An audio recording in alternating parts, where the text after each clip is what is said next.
Ok, gracias. Bueno, entonces en cuanto digan, empezamos, iniciamos. Sí, doctor, si gusta, yo puedo comenzar. Sí, por favor, gracias.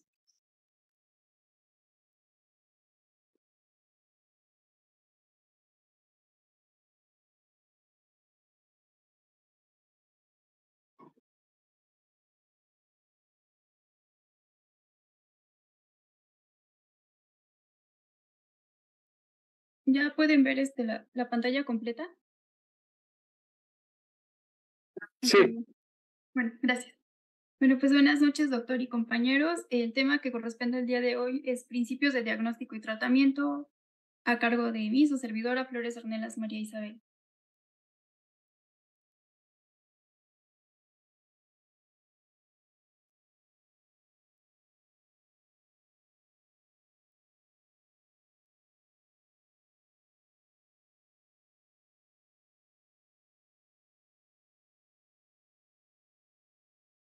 Ok, bueno, pues el diagnóstico comienza desde lo más básico, que es la historia clínica. Si bien, pues todos los aspectos a tomar en cuenta son importantes, pero debemos prestar mayor atención a algunos, que en este caso es la edad, el sexo y la ocupación. La edad porque pues el cáncer tiene mayor incidencia conforme aumenta la edad, porque va disminuyendo el sistema inmunitario y pues se va perdiendo la capacidad para reaccionar contra células cancerosas en este caso. El sexo porque pues nos va a orientar hacia la localización más frecuente. Por ejemplo, si se trata de un hombre, pues es más común que pensemos en un cáncer de próstata y si se tratara de una mujer, pues en un cáncer de mama o un cáncer cérvico-uterino.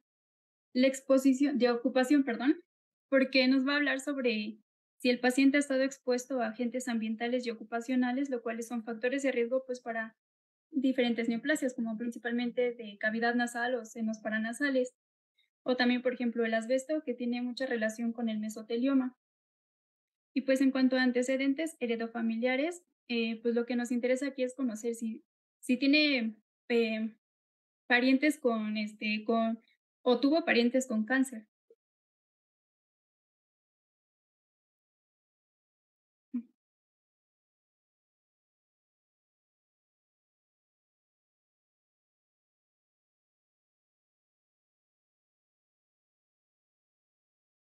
Aquí en los antecedentes personales no patológicos se interroga sobre posibles conductas que pudieran estar relacionadas con la aparición de cáncer, como por ejemplo la exposición al sol.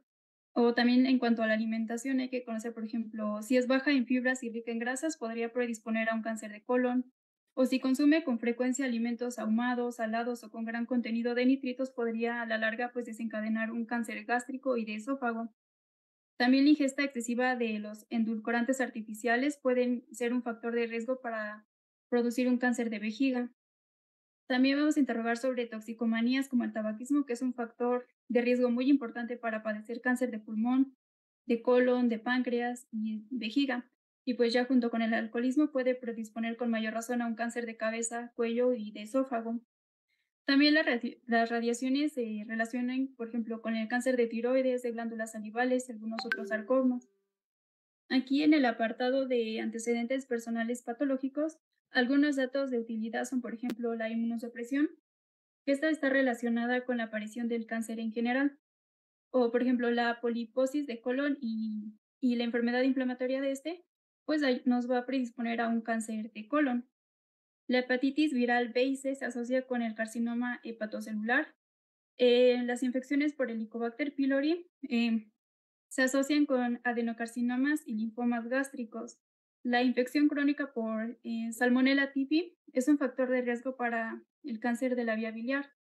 Y la infección por el virus del papiloma humano, pues está altamente asociado con el cáncer cervicouterino y con cáncer de cabeza y cuello en ambos sexos. También se deben interrogar sobre las enfermedades crónicas, como por ejemplo, aquí en el caso de la cirrosis biliar primaria, pues es un factor de riesgo para un cáncer primario de hígado, la obesidad para un cáncer de mama y de endometrio, la diabetes mellitus para el cáncer de endometrio y, por ejemplo, en los pacientes bueno, sí, pacientes con insuficiencia renal crónica, se ha observado una mayor frecuencia de cáncer renal.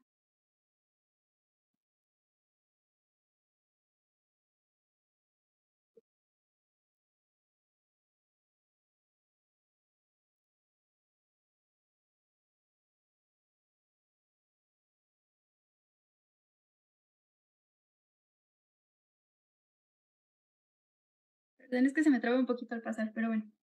Este, hay riesgos que bueno, hay factores de riesgos, de antecedentes ginecobstétricos y androgénicos en el caso de los hombres, que pueden, orientarnos a padecer un determinado cáncer. Por ejemplo, en el cáncer de mama se ha encontrado una relación con padecer, una menarca temprana, la menopausia tardía, ciclos menstruales de corta duración, nuliparidad, edad de primera gestación tardía, ausencia de embarazo y la no lactancia. En el cáncer cervicouterino se encuentra asociado a un inicio de actividad sexual temprana, a tener múltiples parejas sexuales o tener una pareja sexual que se haya relacionado con algún portador de cáncer cervicouterino y pues lo más conocido que es la infección por VPH. En el cáncer testicular tiene como antecedente tiene como antecedente de riesgo la criptorquidia.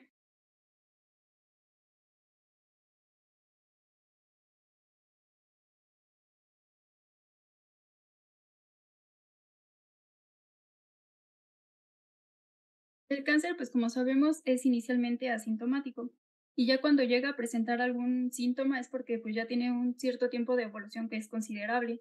Aquí en sus manifestaciones pues son consecuencia de la localización, del volumen, también si hay metástasis o si hay efectos secundarios producidos por el mismo tumor. Y pues esto es lo que se le conoce como síndromes paraneoplásicos.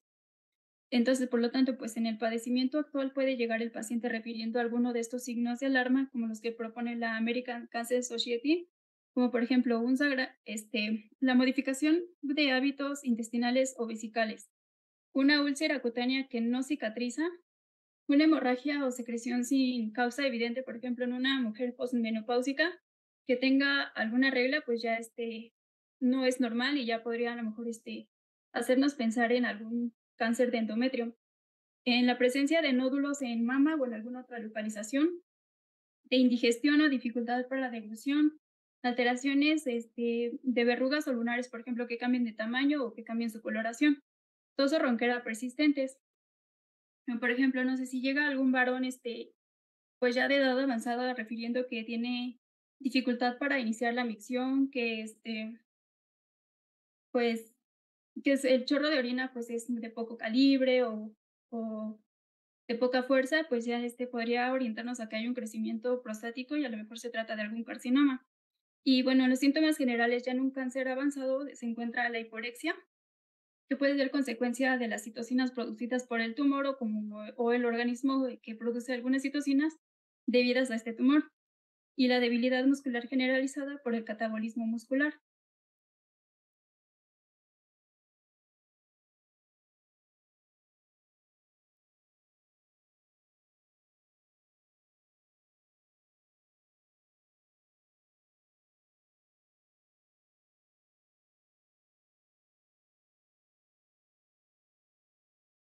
Bueno, en la exploración física se valora la repercusión sistémica del cáncer. Por ejemplo, si el paciente aparenta una edad mayor a la cronológica o muestra una facies neoplásica, como es aquí el caso de este paciente, bueno, de esta imagen, el señor, como vemos, está pálido, denota un abatimiento de su ánimo, tiene una compresión ectomórfica y pues por ello pues ya se ven sus rasgos como afilados. Bueno, aquí no se ve, pero por ejemplo el paciente llega a dinámico o asténico. Y pues un paciente que tenga ya un cáncer avanzado en sus signos vitales puede revelar una hipotensión arterial debida pues a la anemia interrecurrente que tenga. Y aquí para la exploración física regional debe estar orientada por los signos y síntomas que reportó el paciente en el padecimiento actual. Aquí pues nuestra intención va a ser buscar lesiones pigmentadas y ulceradas, tumoraciones en la piel, en partes blandas o en el hueso. Se buscan lo que son linfadenopatías regionales en el cuello, en axilas y en ingles. Y bueno, siguiendo con el ejemplo del paciente que tiene obstrucción urinaria, pues lo que nos indicaría es a realizar una palpación de próstata mediante una técnica, bueno, mediante un tacto rectal para conocer si está indurada, si está crecida, si tiene bordes irregulares y pues ya nos hace pensar más con mayor razón en un carcinoma prostático.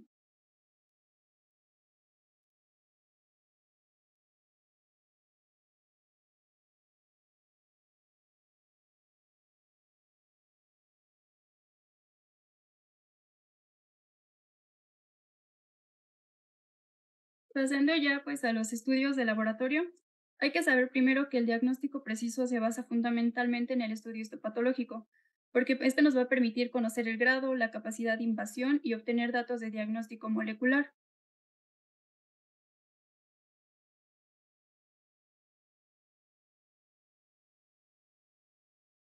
Aquí los métodos morfológicos se centran principalmente en describir lo que es la forma y la estructura. Para ello, pues se hace mediante, bueno, se recoge primero una muestra representativa del tejido a evaluar, y esto se puede hacer mediante técnicas de muestreo, como es el caso de la biopsia incisional, en donde se toma un fragmento de la totalidad de la lesión, o, por ejemplo, biopsias incisionales para extirpar la totalidad de la lesión neoplásica con un margen de tejido normal, y a su vez, pues ya podría servir como un tratamiento. Por citología exfoliativa se obtienen pues células en los tejidos, en los líquidos o por descamación. Este se usa principalmente para determinar cáncer cervicuterino, para raspados de mucosa oral o cepillados bronquiales y también del tubo digestivo. Las biopsias por aspiración de aguja fina consisten en aspirar células de una masa seguida del examen citológico del frotis.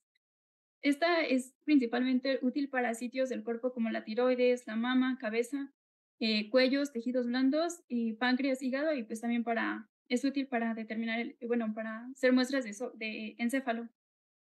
Y bueno, una vez que se recolectó la muestra, pues se debe de colocar de inmediato en un recipiente con un fijador que generalmente es fórmula al 10%.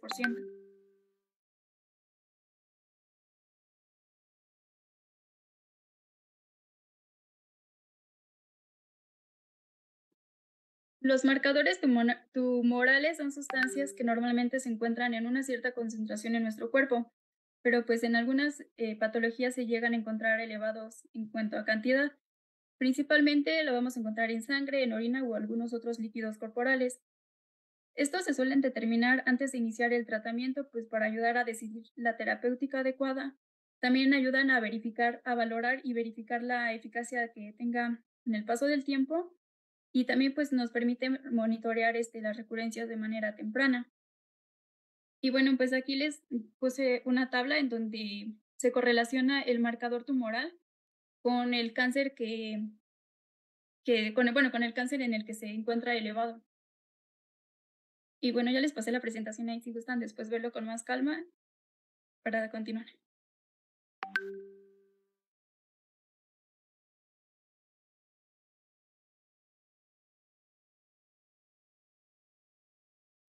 El diagnóstico molecular tiene beneficios para determinar la malignidad con pruebas, por ejemplo, la FISH y PCR, para detectar la amplificación de oncogenes, lo cual bueno, nos va a proporcionar información pronóstica y terapéutica. También nos permite un diagnóstico de la predisposición hereditaria del cáncer. Esto, pues, al detectar alelos mutados, lo cual nos permite, pues, nosotros dar un consejo genético o inclusive plantear la cirugía profiláctica, como es el cáncer aquí de el como es el caso de la actriz Angelina Jolie, que se realizó una mastectomía bilateral porque su madre y su abuela habían padecido cáncer y al parecer ella también tenía mutaciones en los genes BRCA1 y BRCA2, entonces pues se realizó esta cirugía para prevenir en algún momento padecer cáncer.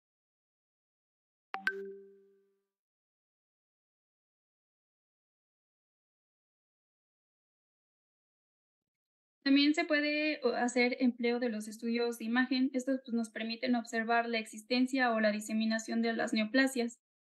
Entre los que destacan, pues está la radiología, que es el más común o bueno, el más frecuente, la tomografía con o sin contraste, estudios con núclidos, la ecografía, la resonancia magnética o la tomografía por emisión de positrones.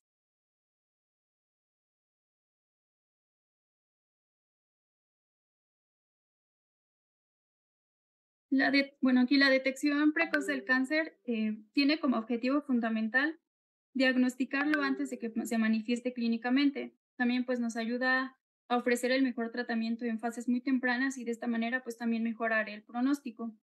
Los componentes principales son la educación, la promoción y el cribado o tamizaje, el cual consiste en realizar pruebas sencillas en una población que es aparentemente sana con el fin de detectar y los inicios de algún cáncer concreto o una determinada lesión precancerosa en personas que son asintomáticas.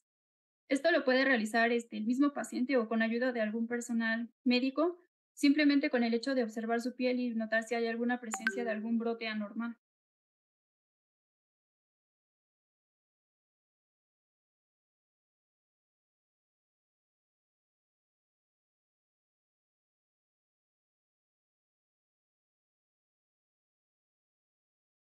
Bueno, aquí les puse los ejemplos de los cánceres más comunes. Por ejemplo, el cáncer de mama pues se puede tamitar con la exploración o autoexploración mamaria y con la mamografía. Y bueno, según aquí la norma 041, la mamografía debe realizarse anualmente o cada 2 años a las mujeres de entre 40 a 49 años de edad, con dos o más factores de riesgo, y en forma anual a todas las mujeres que tengan 50 años o más.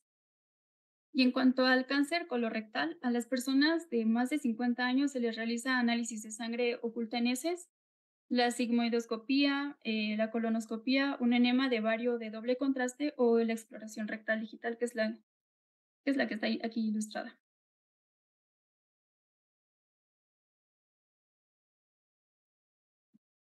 Para detectar las lesiones del cuello uterino, se hace la citología cervical o la visualización directa con ácido acético en caso de que pues, la citología no se pueda realizar. Y según la norma 014, se le debe realizar a toda mujer entre los 25 y 64 años de edad, en especial a aquellas con factores de riesgo. Y en mujeres con dos citologías anuales consecutivas con un resultado negativo, se les debe realizar la detección cada 3 años. Y para el cáncer de próstata, la detección del antígeno prostático específico y el tacto rectal, la ecografía y en última instancia la biopsia prostática se debe realizar en personas mayores bueno, en varones mayores de 50 años. Aquí la estadificación de una neoplasia pues es el proceso para determinar cuánta actividad tumoral hay y en dónde se localiza. La clasificación más común es la TNM, que se basa principalmente pues, en describir la extensión anatómica del tumor. La T significa la extensión que tiene el tumor, la N nos habla sobre la diseminación linfática y la N, pues si hay metástasis o no hay metástasis. Y bueno, igual aquí tienen la tablita para que después la puedan checar. Pasando al tratamiento, bueno, este tiene un objetivo principal que es erradicar la enfermedad. Y en caso de que pues no sea posible, se busca la paliación con el objetivo de disminuir los síntomas y mejorar la calidad de vida de los pacientes. Los métodos pueden ser locales como la cirugía y la radioterapia o sistémicos como la quimioterapia y la bioterapia. Aquí, bueno, la cirugía oncológica tiene un papel muy importante porque puede orientarnos como prevención, diagnóstico, evaluación de la cirugía de la enfermedad, de la extensión de la enfermedad, perdón, tratamiento curativo, puede ayudarnos a manejar secuelas y complicaciones por el mismo tratamiento. Por lo tanto, pues por todo esto es considerado como el método más eficaz para tratar a pacientes con cáncer. Bueno, aquí con la radioterapia, bueno, esta tiene como finalidad destruir células cancerosas en división, pero pues como no es selectiva, también termina afectando de alguna manera células sanas y esto es lo que ocasiona los efectos secundarios. Tiene también como limitación que como es un método local, pues no sirve para curar cánceres con metástasis. Hay tres variantes en las que se puede aplicar la teleterapia, que es la más usada y en donde se ocupan los haces de radiación que se generan a distancia y buscan actuar sobre el tumor dentro del cuerpo. Se administran por máquinas llamadas aceleradores lineales y pues se pueden administrar diariamente durante varias semanas. La braquiterapia, o también llamada como radioterapia a corta distancia, aquí pues se implantan cápsulas que emiten radiación directa en el tejido tumoral o puede estar muy cerca de él. Y la ventaja que tiene es que se puede emplear una dosis alta en un área muy pequeña.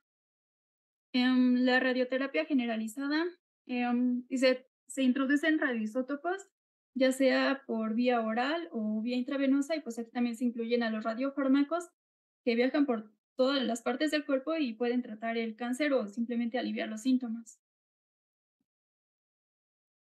Los efectos adversos generalmente pues son síntomas generales, como la fatiga, la anorexia, náuseas, vómitos.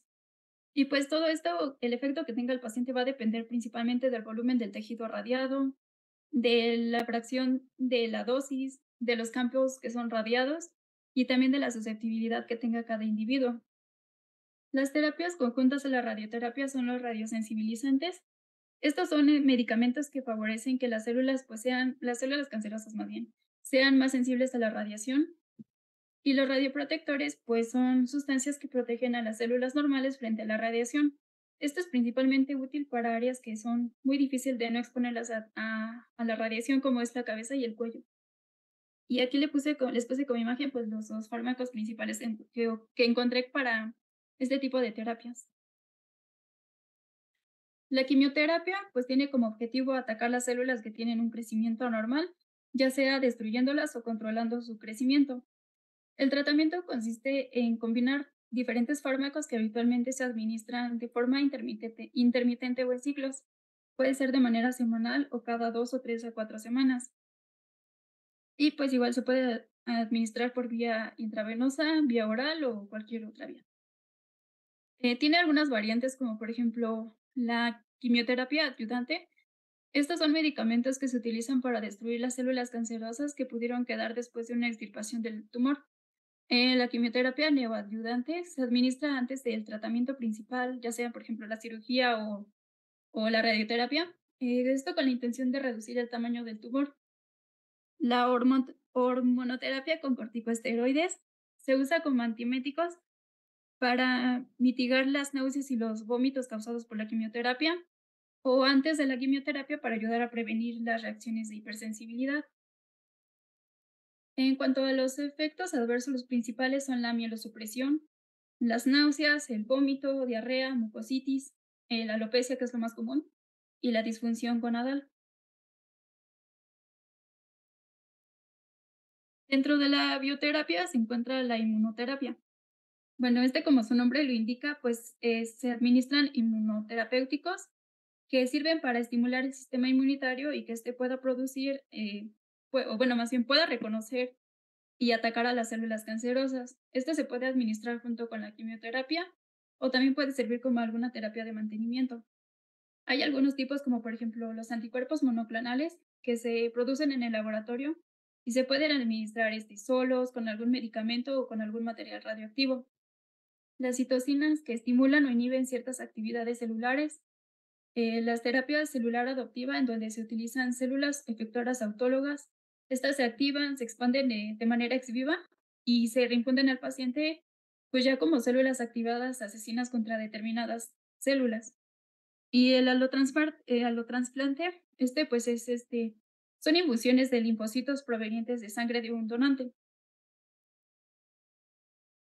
Y bueno, pues finalmente el tratamiento paliativo, que bueno, como les mencioné hace un momento, pues es la intención que tiene es brindarle una mejor calidad de vida al paciente, pues para ayudarlo a como a sobrellevar su enfermedad, que pues ya está en una fase final prácticamente.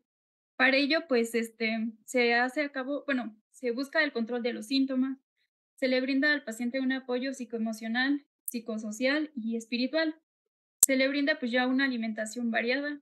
eh, y bueno, principalmente lo que aqueja a una persona, principalmente este tipo de personas con un cáncer, es el dolor. Entonces, para ello, pues hay soluciones farmacológicas, como por ejemplo, pues un analgésico, un paracetamol, o algunos opioides, ya sea débiles, potentes, y entre los que se pueden encontrar inclusive pues algunas sustancias ilegales, o coadyuvantes neuromoduladores como la gabapentina, y algunos antidepresivos, principalmente los más útiles pues de aquí son los tricíclicos. Y bueno, pues aquí está mi bibliografía. No sé si gusten comentar algo o preguntar algo o que repita algo. Muy bien, gracias, doctora. Creo que estuvo completo. En realidad es mucho tema, pero con cada tumor vamos a ir repasando parte de diagnóstico, detección y tratamiento. Pero es generalidades. ¿Alguien quiere agregar algo? De repente todo bien, profesor. Sí, mande. Ah, no, que de repente todo bien.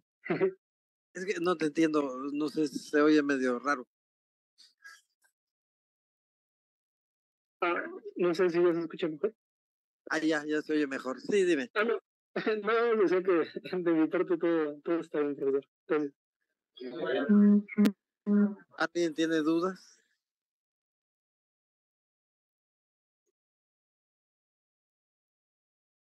Ok, bueno, nada más. La tarea que hicieron de los 10 o los 7 signos de alarma del cáncer, eso es parte de todos los tumores, en realidad, como ya lo vimos anteriormente, es una enfermedad que consiste en el crecimiento no controlado de un grupo tumoral, de un grupo de células clonadas que no tienen ni medición para crecer ni límites para detenerse. Todas las células en el organismo, a la hora que inician un crecimiento, tienen puntos. Por ejemplo, cuando una célula queda en contacto en su área física de otra célula, se disparan mecanismos que hacen que se detenga el crecimiento. Y eso lo vamos a ver cuando veamos las ecaderinas y ecateninas, que son elementos que ayudan a este fenómeno. Entonces, como los grupos celulares crecen sin un límite, van a provocar signos o síntomas de acuerdo al sitio donde están creciendo. Y por ejemplo, en los trabajos que mandaron, cuando hablaban de sangrados anormales, un ejemplo, el sangrado uterino anormal corresponde a crecimientos celulares en el cuello de la matriz o en el cuerpo uterino, el endometrio. Estos al crecer, como no tienen una capa normal, se ulceran y entonces provocan sangrados. Recuerden que los tumores también tienen mecanismos de crecimientos de vasos sanguíneos anormales y esto provoca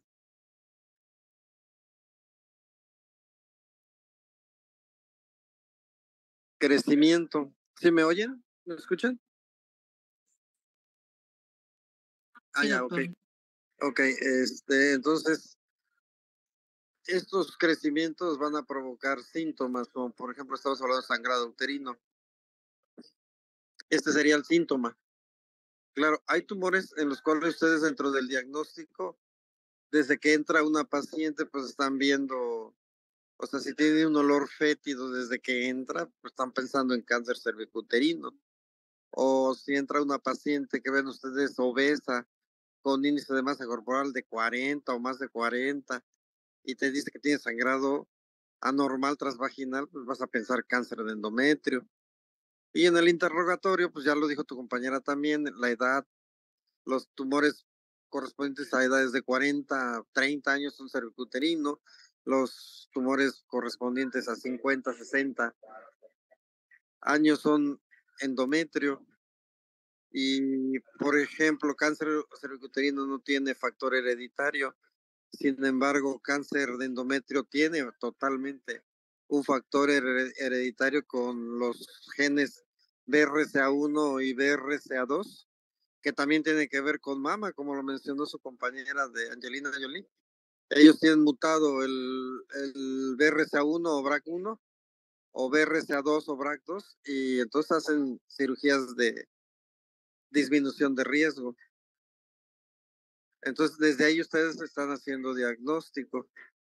Ya después viene su diagnóstico. Este fue un diagnóstico clínico, un diagnóstico sindromático, y después viene el diagnóstico histopatológico, que también les mencionó sus compañeras los tipos de biopsia. Las biopsias son toma de un tejido vivo, toma o fragmento de un tejido vivo que va a ser analizado con tinciones y al microscopio para darte un diagnóstico histopatológico que te puede decir que es una célula normal, te puede decir que es un tumor benigno como si fuera un adenoma, o te puede decir que es un tumor maligno como si fuera un adenocarcinoma de endometrio, por ejemplo. Ya con el diagnóstico histopatológico, en cualquier tipo de tumor, el paso siguiente es la etapificación o estadificación. Y la etapificación, ya le mencionó a sus compañeras todos los sistemas. Junto con este se decide el tratamiento. En oncología no hay paciente que se pueda tratar si no está etapificado, aunque tenga una etapificación incorrecta, porque hay veces que no hay los suficientes datos, pero tiene que tener una etapificación y de ahí se deciden los tratamientos. Como nos dijo su compañero, un cáncer de endometrio estadio muy temprano con una cirugía está curada. Una paciente con un estadio localmente avanzado, como sería el 1B o el 2, con radioterapia y cirugía está curado. Pero si es una paciente con cáncer de endometrio, un estadio 4, metastásico, también se los mencionó y les dijo que el tratamiento era sistémico, como en la quimioterapia, la hormonoterapia, la inmunoterapia, las terapias blanco, que son los tratamientos más actuales, ¿no? Últimamente la inmunoterapia es de los tratamientos más eh, estudiados porque se está esperando que en algunos tumores provoque aumento de la sobrevida, no va a ser en todos, pero en una gran de tumores, por ejemplo el melanoma, cáncer de riñón, por ejemplo, sí se ha demostrado que aumenta la sobrevida o el periodo libre de enfermedad. Y los tratamientos pues, van a ser a cada tumor y van a ser específicos a cada estadio del tumor, porque cuando veamos cáncer de próstata, por ejemplo, va a haber tratamientos en los cuales decidamos nada más la vigilancia, ni siquiera hacerle nada. Pero bueno, con cada tumor ya veremos sus características. No sé, quienes leyeron alguna duda de lo que hayan leído o agregar algo.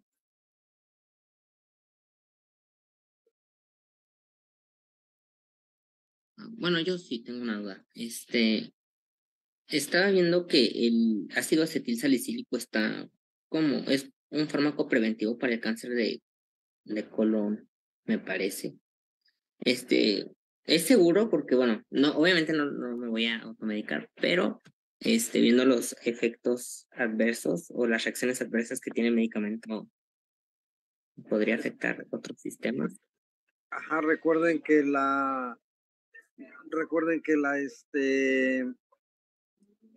muchos de los cánceres tienen que ver con inflamación crónica. Y esta inflamación crónica es, por ejemplo, demostrado en cáncer de colon. Yo creo que lo del acetil salicílico lo leíste en cáncer de colon, donde donde tenemos que una persona que toma acetil salicílico o que toma Telecosip, se ha demostrado que su probabilidad de desarrollar cáncer de colon es más baja. En este caso, por ejemplo, en colon es donde se ha hablado específicamente. Está en estudio y se ha hablado en otros tumores, pero no tan claro como en cáncer de colon. No sé si eso es a lo que te refieres.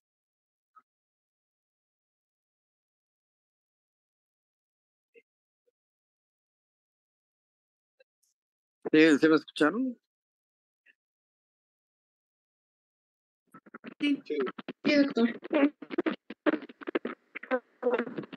Okay. Bueno, si no hay nada más que agregar, nos vemos la siguiente semana, ya en clase, ya en presencial en el hospital. ¿Alguna duda? La tarea es un resumen de cáncer cervicuterino. Ya saben, a mano, enviado en el grupo. ¿Alguna duda? Ok, gracias. Entonces nos vemos la próxima semana. Hasta luego. Gracias, doctor.